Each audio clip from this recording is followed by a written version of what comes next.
Assalamualaikum warahmatullahi wabarakatuh. Kumaha damang kelas 12. Ayeuna asup kana materi kedua nyaeta carita wayang. Miwanoh carita wayang. Carita wayang nyaeta carita anu sok dilalakonkeun dina pagelaran wayang. Ari wayang teh robahna tina kecap bayang atawa bayang-bayang nu hartina kalangkang. Jadi cerita wayang merupakan cerita yang suka dilakukan pada pagelaran wayang. Nah, wayang sendiri perubahan dari kata bayang atau bayang-bayang yang artinya kalangkang. Kalangkang itu adalah bayangan ya. Dina pagelaran wayang kulit nusok dilalajoana teh biasana sok kalangkangan nu katembong tina kelir atau layar ku ayana cahaya tina balincong teh. Jadi pada pagelaran ini wayang kulit ya. Jadi cerita wayang itu wayang kulit yang suka dipertontonkan biasanya bayangan yang terlihat pada layar dengan adanya cahaya dari lampu di atas kepala dalang gitu ya. Nah, berikut ada rupa-rupa dari cerita wayang ya. Wayang juga mempunyai rupa-rupa nih, tergantung jenis wayang yang dimainkan. Nah, berikut Ibu akan menjelaskan beberapa wayang di Indonesia. Nu kahiji aya wayang purwa ya. Purwa teh robahna tina parwa. Nu hartina mimiti. Biasana lalakon dibagi jadi sesabaraha parwa nyaeta lalakon Mahabharata jeung Ramayana. Jadi purwa itu dari rubahnya dari kata parwa yang artinya dimulai ya, mimiti itu mulainya. Biasanya tokohnya dibagi beberapa bagian parwa ya, yaitu tokoh Mahabharata dan Ramayana. Wayang kulit purwa ini terbuat dari bahan kulit kerbau ya. Wayang kulitnya juga mempunyai mempunyai golongan, yaitu adu wayang kidang kencana, ageng, kaper, dan katep. Nah, wayang ini juga adanya di daerah Ngayogyakarta, Banyumas, Jawa Timuran, dan juga Cirebon gitu ya Naya. Lanjut ke jenis wayang kedua nyaeta aya wayang gedok. Wayang kulit keneh nu ngalakonkeun carita Panji seperti lalakon Panji Semirang. Aya deui rupana nyaeta wayang gelung jeung wayang golek iket ya. Jadi ini merupakan wayang kulit juga yang masih melakukan cerita tokoh dari cerita Panji ya, seperti tokohnya Panji Semirang. Ada juga rupanya seperti wayang golek gelung dan juga wayang cepak. Jadi wayang geruk ini disebut juga wayang Panji ya, yang telah ada sejak zaman Majapahit. Bentuknya sama dengan wayang purwa yang tadi di awal ya, karena sama-sama wayang kulit. Nah, dalam pementasannya kalau wayang geruk ini memakai punakawan, bencak, dan doyok. Nah, itu untuk tokoh Panji sendiri. Nah, tokoh Panji ini juga ada yang tua, ada yang muda. Kalau yang Panji tua itu namanya Ronggotono dan Ronggotani. Kalau untuk yang muda itu Klana dan Sebul Palet namanya. Nah, biasanya wayang ini ada di daerah Surakarta. Ayo, siapa yang orang Surakarta? Coba ditanya, benar tidak? Wayang geruk ini untuk cerita Panji gitu ya. Lanjut ada Nukatilu. Nukatilu aya wayang titi atawa potehi. Jadi nyaritakeun lalakon ti nagri Tiongkok. Wayang potehi nyaeta wayang boneka ti kain nu si dalangna ngasupkeun tangan dina jero kain. Kasenian ieu geus 3.000 tahun lamina. Jadi menceritakan tokoh dari negeri Tiongkok kalau wayang titi ini ya. Wayang potehi yaitu wayang boneka dari kain yang si dalangnya memasukkan tangan ke dalam boneka tersebut ya, ke dalam kain tersebut ya. Kesenian ini adalah sudah 3000 tahun lamanya. Wow, lama sekali ya ya. Jadi wayang titi potehi ini merupakan wayang Cina atau cerita Cina ya. Wayang tersebut dari kain ya, dan sudah berumur sekitar 3000 tahun. Wayang titi ini masuk ke Indonesia melalui orang-orang Tionghoa yang masuk ke Nusantara pada abad ke-16 atau sampai 19. Biasanya ada di daerah Jawa Timur dan Jawa Tengah. Tuh bisa dilihat ya Naya di gambar ya. Wayang potehi itu seperti itu, mirip seperti yang ada di boneka itu ya, apa namanya? Biasanya apa namanya, si Unyil ya. Iya, yang ada di TV film si Unyil, mirip kan? Nu kaopat aya wayang beber. Lalakonna digambar dina lawon, tuluy dibeberken gambar-gambar pewayangan dilukis kana lembaran kain atawa deluang. Nu setiap lembarna dieusian ku beberapa adegan, dibeberkeun sesuai runtuyan carita. Jadi tokoh digambar pada kertas, terus dibentangkan kertasnya ya. Gambar-gambar pewayangannya dilukis di dalam lembaran tersebut. Nah, terus diisi beberapa adegan, disebutnya pejagong, ya kan? Dibentangkan oleh si dalang ini sesuai urutan ceritanya, ya. Nah, wayang beber ini wujudnya dalam bentangan lembar kertas atau kain. Nah, wayang ini biasanya dipakai sebagai untuk menyebarkan ajaran Islam oleh para wali songo ya nah ya. Yang kelima aya wayang kilitik. Nah, wayang golek tapi laletik. Ditanggapna ti berang wayangna Jan Peters Jones Jun Kapten Tek aya deui rupina nu sarua nyaeta wayang krucil jeung wayang lilinglong nya. Jadi wayang golek ini merupakan wayang golek yang kecil-kecil. Nah, ditampilkannya itu dari siang hari ya. Wayangnya itu dari luar negeri nih, Jan Peter. Ada juga Kapten Tek.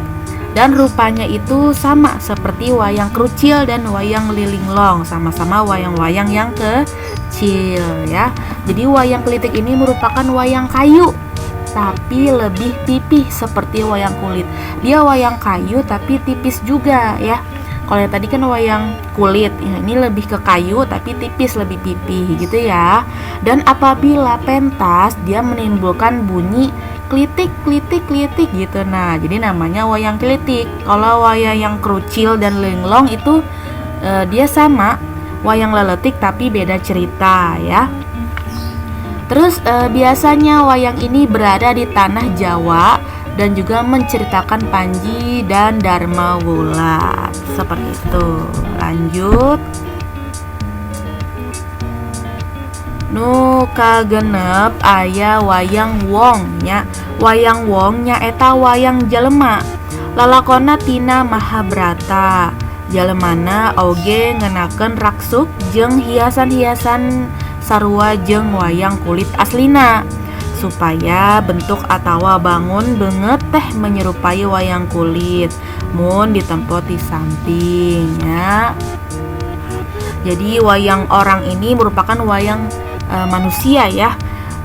Tokohnya dari Mahabharata. Orangnya juga menggunakan baju dan hiasan-hiasan sama seperti wayang kulit aslinya, supaya bentuk atau wujudnya itu, mukanya juga menyerupai wayang kulit kalau dilihat dari samping. Jadi ada sudut-sudut tertentu ya Naya, supaya bisa sama percis nih dengan wayang kulit aslinya ya. Wayang orang ini juga sebagai tokoh dalam pewayangan yang diciptakan oleh Sultan Hamengkurat I pada tahun 1751. Biasanya masih ada nih pertunjukan di Pasar Senen, Taman Mini Indonesia, Taman Sriwedari Solo, Taman Budaya Raden Saleh ya. Kalau kalian sering main ke Taman Mini nih, coba deh, ada nggak pertunjukan orang ini, wayang wong ya. Biasanya biasa seperti cerita Mahabharata ya, dan juga Ramayana ya. Lanjut ke nu katujuh aya wayang suluh. Wayang tina kulit nu nyaritakeun lalakon ayeuna ngeunaan sejarah Indonesia jeung pikeun panyuluhan. Tokohna jalma kaayeunakeun. Jadi wayang dari kulit ya ini mah ya, menceritakan kelakuan zaman sekarang berkenaan dengan sejarah di Indonesia ya. Jadi wayang suluh ini wayang kulit berwujud manusia biasa ya, dengan berbagai tokoh dan menceritakan tentang kehidupan sehari-hari. Tuh lihat wayang kulitnya seperti gambar ya di atas ya. Dia wayangnya bukan yang daerah banget, tapi tentang kehidupan sehari-hari, biasa di kota juga. Dan biasanya para dalang kala zaman dulu menyebarkan dengan wayang ini dengan maksud tujuannya adalah menyebarkan program-program pembangunan ya dari pemerintahan gitu. Jadi agar masyarakatnya mengerti, karena dengan media wayang masyarakat zaman dulu lebih suka gitu nah ya. Nu kadalapan aya wayang golek. Wayang dijieuna tina kai kaos boneka rea sumebar di Jawa Barat. Jadi wayang golek ini adalah wayang dari Jawa Barat. Nah, wayangnya orang Sunda. Wayang ieu dijieuna dari kayu ya, seperti boneka, sama seperti tadi wayang Titi Potehi. Kalau wayang Titi Potehi mah dari Tiongkok, kalau wayang golek mah dari Sunda Jawa Barat ya. Dan juga merupakan wayang masyarakat yang berasal dari Sunda Jawa Barat, biasanya sebagai pelengkap untuk acara nih, acara selamatan, acara ruatan ya, sejak tahun 1920-an. Jadi pegelaran wayang golek ini selalu diiringi dengan sinden ya. Sinden itu yang bernyanyi ya, melengking gitu ya nah ya.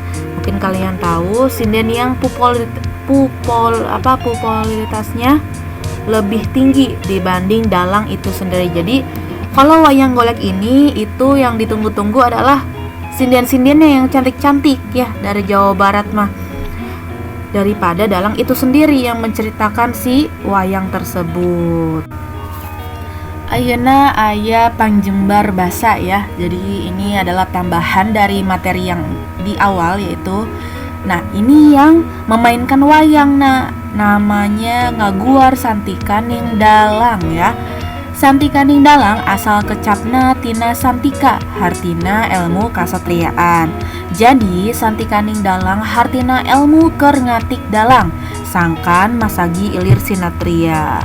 Lantaran upama dibandingkan jeung seniman sejen, dalang memang kudu ngawasa loba widang seni sapertos sastra, drama, tari karawitan atau wakawi ya.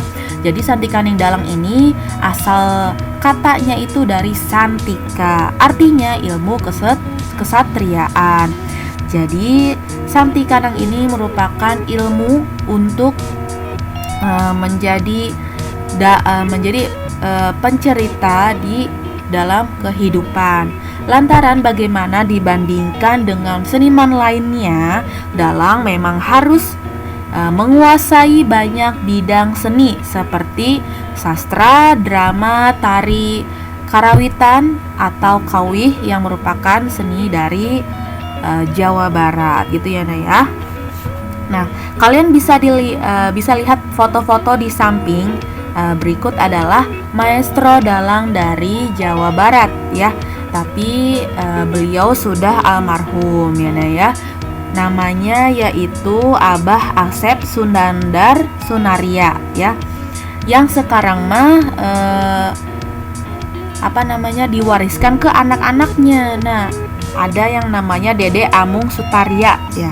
Coba kalian bisa lihat di YouTube bagaimana cara memainkan dalangnya ya, karena beliau adalah titisan dari maestro dalang ya. Seperti di samping, kalau di samping ini mah foto-fotonya nyaeta Abah Asep ya yang sudah almarhum. Nah, dina dunya padalangan aya nu disebut tetekon nyaeta antawacana enges tutuk banyol sabet kawiradya amardi basa awi carita amir dawa lagu. Nah ya, kalau antawacana nyaeta kemampu merubah-rubah suara ya. Itu jadi si dalang ini bisa merubah-rubah suara. Seperti kita kalau nonton si Unyil ya.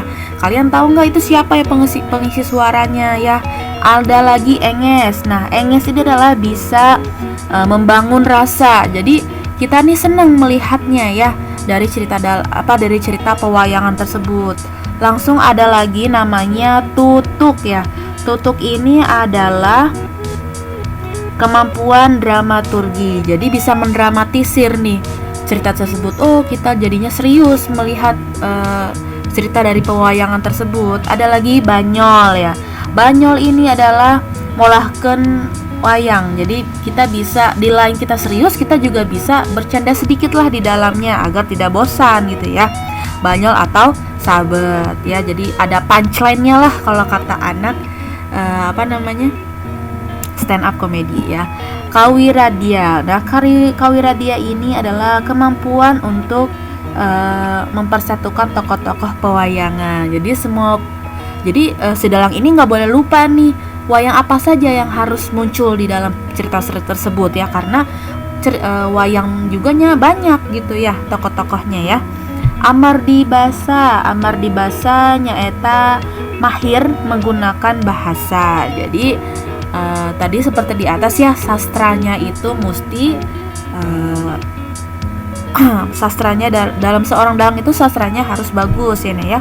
Itu namanya amardi basa. Nah, lanjutnya ada awi carita, yaitu pangaweruh cerita wayang. Jadi pengaruhnya dari cerita wayang tersebut apa dan bisa tersampaikan kepada penonton ya, amanatnya gitu ya. Amir dawa lagu nyaeta weruh kana lagu. Jadi dalam cerita wayang juga bisa dilengkapi dengan lagu-lagunya seperti karawitan atau kawih ya, seperti di atas begitu ya. Nah, ieu aya sawatara pagelaran wayang ya, atau beberapa macam-macam pagelaran wayang. Nu kahiji aya murwa ya, lihat ya ke sebelah kiri. Nah, suluk atawa siloka bubuka pagelaran anu dikawihkeun ku dalang dina wiwitan caritana ya. Jadi pembukaan pagelaran yang dinyanyikan oleh dalang pada pembukaan cerita ya. Jadi murwa ini termasuk salah satu jenis puisi pendalangan. Jadi sebelum kita mulai melihat ceritanya, dalang suka bercerita dulu nih ya, seperti pembukaan lah gitu ya, sinopsisnya gitu ya. Nu kadua aya nyandra, deskripsi adegan make bahasa prosa pekeliran wayang. Aya dua rupa nyandra nyaeta janturan jeung pocapan. Jadi deskripsi adegan memakai bahasa prosa di wayang tersebut, dan ada dua rupa nyandra, yaitu ada janturan jeung pocapan ya. Kalau janturan itu merupakan bahasa lancaran prosa. Si dalang menggunakan untuk menceritakan dari judulnya atau adegan dari satu negara watak wayang tersebut ya.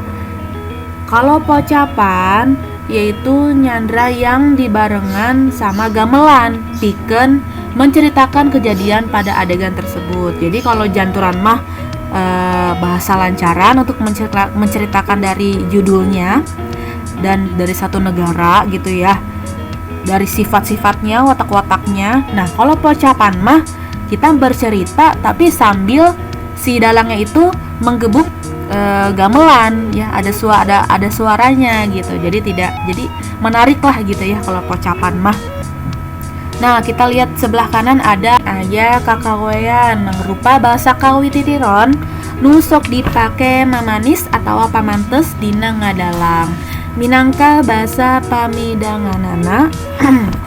Jadi merupakan bahasa kawi titiron yang suka dipakai sebagai pemanis atau pemantes saat mendalang ya. Nah ngadalang anu henteu make kakawean lir balandongan nu teu dipapajangan atau dipapaesan moal pantes jeung moal ngiding. Jadi kalau mendalang tidak memakai kakawean ini sepertinya ada yang kurang gitu nah. Jadi si dalangnya itu merasa pede ketika memakai bahasa kawi titiron ya. Jadi seperti ini. Saur nira tandana panjang sinenggih sabdaya uninga saur nira tandana panjang sininggi sabda uninga wis memang ulun layu kaya teki kala bakti dening asih ya dening asih wong asih ora katara. Nah biasanya ini dilantunkan juga dengan gamelan karena sebagai pemanis di awal sidang itu akan mendalang dengan kawi titiron ya. Tadi ada tuh keseniannya kawi atau karawitan ya. Yang keempat nyaeta antawacana. Caturan wayang dina adegan dialog drama diucapkeun ku lobaan. Ari antawacana teh dicaturkeun ku sorangan. Jadi caturan wayang pada adegan ini ya, adegan dialog drama diucapkan dengan banyak. Nah, kalau antawacana ini diperankan hanya untuk sendiri. Jadi hanya memainkan satu wayang saja sampai selesai. Contohnya apa, Bu? Contohnya si Cepot. Kalau antawacana ini, karena si Cepot aja sendiri aja bisa lucu ya tanpa ada pemeran wayang lainnya. Seperti itu ya, Nak. Sudah habis slide-nya ya, Nak ya. Materi kedua ini dari cerita wayang. Hatur nuhun sanget yang sudah mendengarkan sampai habis, dan jangan lupa ditulis karena buku tulis ya Nah ya untuk kalian belajar nih, karena ibu medianya dari channel YouTube ini ya. Tong hilap tugasnya ya dikumpulkan karena GCR ibu. Wassalamualaikum warahmatullahi wabarakatuh.